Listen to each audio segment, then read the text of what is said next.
سید اقرار الحسن صاحب اپنے وعدے کے مطابق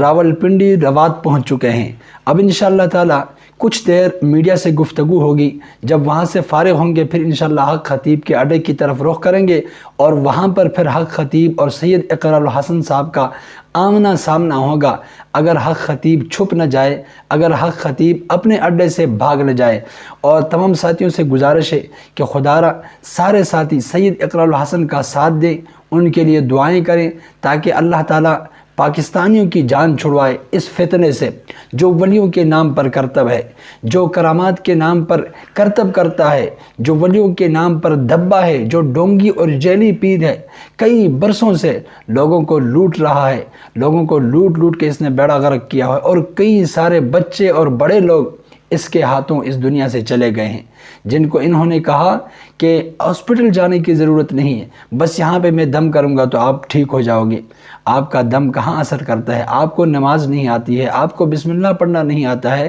آپ کو کلمہ پڑھنا نہیں آتا ہے، آپ منتر پڑھ کے دم کرتے ہیں۔ بہرحال تمام ساتھیوں سے گزارش ہے کہ خدا را سید اقرار الحسن صاحب کے لیے خصوصی دعا کریں تاکہ اللہ تعالیٰ یہ کرے کہ وہاں سے یہ سرخرو ہو کے آ جائیں اور حق خطیب اور جیل کے سلاخوں کے پیچھے ہو جائے۔